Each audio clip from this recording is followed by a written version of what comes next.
Banyak orang nyangka bahwa kesabaran itu adalah kunci dari kesuksesan fundamental investing. But that's not the point. Tonton video ini sampai habis. Halo guys, buat kalian yang belum kenal, nama gue James. Di channel ini, gue bakal bahas tentang investasi fundamental saham, personal finance, dan self-development, dan apapun yang bakal ngebantu ngembangin aset kalian. Jadi di video ini, sebelumnya gue pengen cerita dulu nih tentang sedikit sejarah guys. Sebenarnya cerita ini nggak terlalu berhubungan sama investasi, tapi intisarinya bisa kita ambil lah ya. Jadi waktu itu, waktu Perang Dunia Kedua, itu tuh tahun 1944 gitu ya. Itu kan Jepang menjajah sebagian besar negara-negara di Asia Tenggara gitu ya, termasuk Indonesia, termasuk Filipina waktu itu gitu. Pada saat itu tuh ada utusan dari Jepang gitu, tentara kayak letnan gitu lah ya, yang diutus untuk in charge di bagian wilayah Filipina. Wilayahnya agak pedalaman gitu, jadi masuk ke hutan gitu lah ya. Si utusan ini namanya Hiro Onada. Dia tuh membawa beberapa prajurit-prajurit pasukannya lah gitu ya. Satu tim itu ada beberapa orang lah gitu. Mereka semua akhirnya tinggal di hutan gitu. Si Hiro Onada ini, dia tuh orangnya keras banget. Sampai dia itu kalau misalnya ketemu sama penduduk lokal atau apa, dikit-dikit mungkin dia tembak gitu.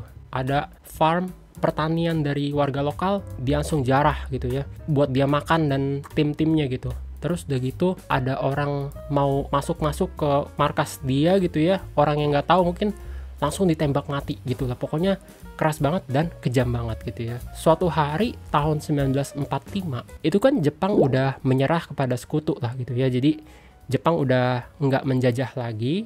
Akhirnya prajurit-prajurit yang ada di luar negeri itu disuruh pulang gitu ya sama Jepang sendiri. Hiro Onada ini karena orangnya ini keras dan dia sulit untuk percaya gitu ya sama orang. Dia itu menganggap bahwa semua kabar-kabar itu adalah berita hoax yang dibuat-buat oleh sekutu supaya dia itu takut gitu ya. Tapi dia masih percaya bahwa Jepang itu belum kalah gitu. Sampai akhirnya Jepang udah kalah dan udah pulih juga gitu ya bertahun-tahun, 1950, 1960. Itu Hiro Onada dan timnya masih ada di hutan itu gitu. Bahkan prajurit-prajuritnya pun juga sampai satu persatu gugur gitu ya. Ada yang mungkin meninggal, ada yang mungkin nggak tahu kemana gitu. Nah sampai akhirnya si Hiro Onada ini tinggal sendiri gitu di hutan itu. Berbagai macam metode lah dipakai untuk memberitahu ke si Hiro Onada ini bahwa Jepang itu udah menyerah gitu kepada sekutu. Mulai dari mungkin ada orang yang datang gitu ya untuk ngasih tahu dia nggak percaya, atau mungkin pemerintah Filipina gitu ya yang udah ngasih tahu ke dia juga nggak percaya. Pernah juga kalau nggak salah dikasih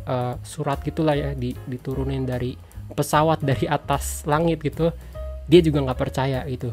Dia masih percaya bahwa itu adalah berita hoax dari sekutu untuk nakut-nakutin dia gitu. Sampai akhirnya 1970 gitu ya, setelah hampir 30 tahun, itu ada challenge gitu yang dibuat sama si pemerintah Jepang gitu.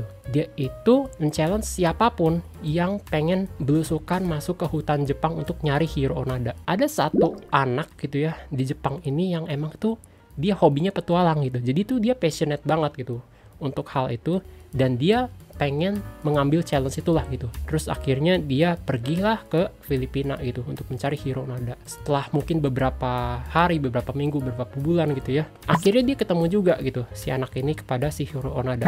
Dan dengan sangat cepat akhirnya mereka menjadi teman gitu. Karena kan mereka sama-sama ngomong bahasa Jepang juga, mungkin Hiro Onada percayalah sama si anak kecil ini gitu ya.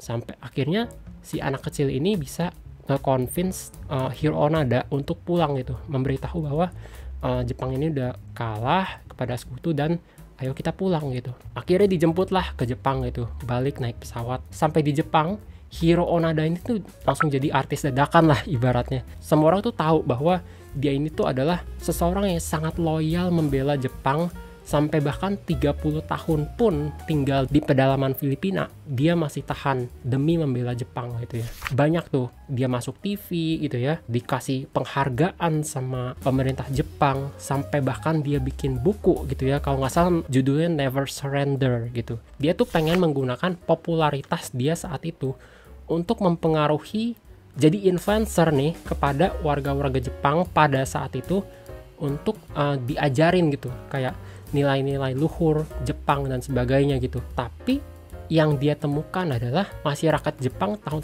1970-an, 1980-an itu udah sangat beda dengan masyarakat Jepang yang dia tahu gitu. Dia merasa bahwa orang-orang Jepang itu di saat itu udah lupa dengan nilai-nilai luhur Jepang, malah ke barat-baratan dan sebagainya gitu. Dia itu depresi malahan gitu. Dia tuh depresi berada di Jepang yang saat itu dibandingkan waktu dia ada di hutan gitu. Sampai akhirnya dia malah melarikan diri dari Jepang dan dia menetap di Brazil gitu. Cerita ini by the way bisa kalian baca di bukunya The Subtle Art of Not Giving a Fuck by Mark Manson ya. Nah, tapi terlepas dari itu, poin yang gue pengen sampaikan dari cerita ini adalah sabarlah untuk hal yang tepat gitu ya. Mungkin si Hiro Onada ini dulunya merasa bahwa dia ini sabar 30 tahun gitu ya, suffering in the jungle untuk hal yang emang tuh luhur banget gitu ya. Yang mungkin dia mau mendedikasikan seluruh hidupnya untuk itu gitu, kerajaan Jepang. Tapi akhirnya setelah 30 tahun dan dia tahu bahwa Jepang yang pada saat itu bukan kayak Jepang yang dulu lagi gitu.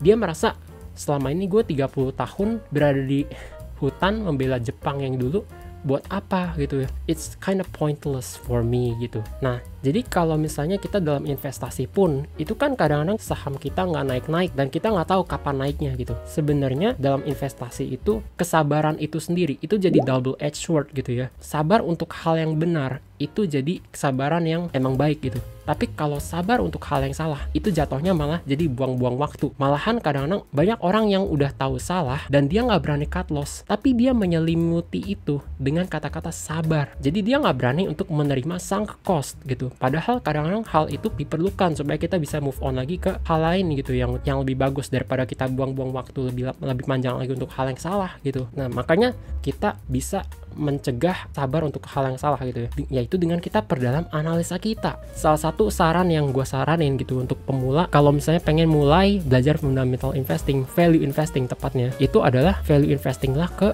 saham-saham yang bagi dividen setidaknya secara rutin gitu. Kalau kita investasi saham itu kan keuntungan bisa dari dua ya, bisa dari capital gain, bisa dari dividen gitu. Nah, kadang-kadang kita nggak tahu nih saham yang kita rasa under value ini itu tuh kapan dia naik ke nilai wajarnya gitu ya. Kadang-kadang berapa bulan, kadang-kadang dalam beberapa tahun gitu kan. Tapi kalau misalnya dividen itu tuh sifatnya lebih certain. Jadi setiap tahun kalau emang dia rutin bagi dividen, ya dia akan bagi dividen gitu. Dalam menunggu beberapa tahun ke depan nih, ibaratnya saham kita nggak kemana-mana, itu setidaknya kita masih dapat keuntungan dari dividen gitu ya. Sembari kita nunggu harga sahamnya itu kembali ke nilai wajarnya, setidaknya kita nggak tergerus oleh inflasi. Anggap aja kita lagi naruh duit kita di deposito gitu. Siapa tahu dalam beberapa tahun lagi akhirnya harga saham itu juga kembali ke nilai wajarnya dan kita dapat ratusan persen multi baggers dari capital gain. Oke, jadi itu aja sih video dari gue. Makasih loh buat kalian yang udah ngedengerin ceritanya sampai akhir video ini. Jangan lupa untuk like kalau kalian suka dengan cerita-cerita ini, share ke teman-teman kalian kalau kalian rasa bermanfaat, dan juga subscribe ke channel ini supaya gue lebih semangat lagi bikin konten-kontennya. Oke guys, thank you. See you on the next video. Bye-bye.